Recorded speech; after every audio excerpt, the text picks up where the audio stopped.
Sekretaris Jenderal, Sekjen, PDI Perjuangan, PDIP, Hasto Kristianto ikut mengomentari kereta api cepat, WOS era Jokowi yang kini sedang jadi sorotan publik.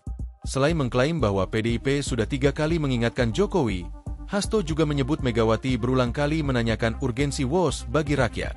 Hal ini disampaikan Hasto saat berbicara kepada awak media di sela-sela Seminar Internasional Peringatan 70 Tahun Konferensi Asia Afrika, KAA, di Perpustakaan Bung Karno, Blitar, Jawa Timur, Sabtu, 1 November 2025. Hasto mengaku menjadi saksi saat Megawati yang juga menjabat sebagai Ketua Umum PDIP itu berkali-kali menanyakan, apakah proyek kereta cepat ini benar-benar dibutuhkan oleh masyarakat.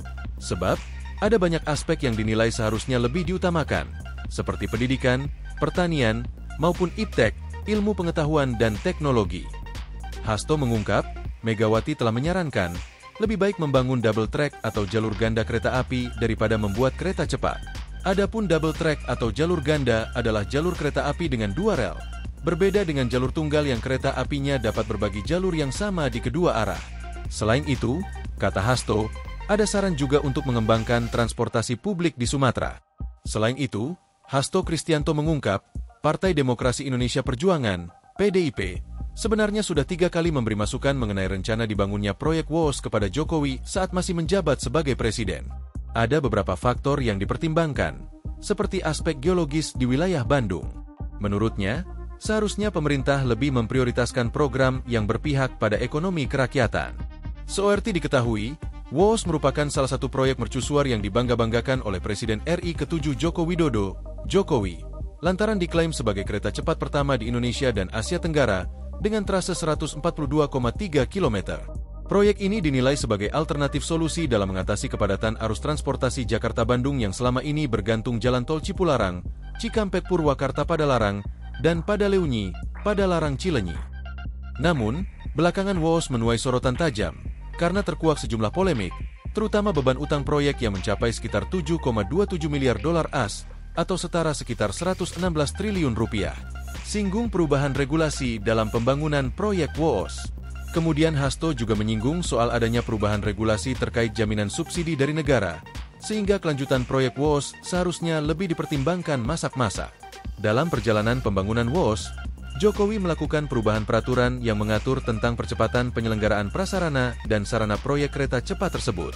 Awalnya, Jokowi mengeluarkan peraturan Presiden, Perpres, nomor 107 tahun 2015, di mana kesepakatan pembangunan KCJB tidak akan mengganggu anggaran pendapatan dan belanja negara, APBN. Akan tetapi, 5 tahun kemudian ketentuan itu berubah. Jokowi menaikkan peraturan Presiden, Perpres, nomor 93 tahun 2021 tentang perubahan atas Perpres nomor 107 tahun 2015 tentang percepatan penyelenggaraan prasarana dan sarana KCJB. Dalam pasal 4 ayat 2 Perpres nomor 93 tahun 2021 mengatur bahwa pendanaan lainnya seperti diatur ayat 1 huruf C, dapat berupa pembiayaan dari APBN dalam rangka menjaga keberlanjutan pelaksanaan proyek strategis nasional, proyek KCJB, dengan memperhatikan kapasitas dan kesinambungan fiskal.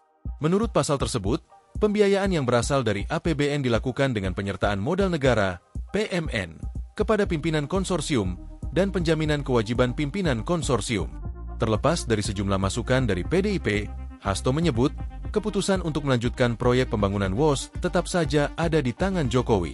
Dan Jokowi terus tancap gas menggenjot proyek WOS, hingga resmi beroperasi mulai 2 Oktober 2023. Download Tribun X sekarang, menghadirkan lokal menjadi Indonesia.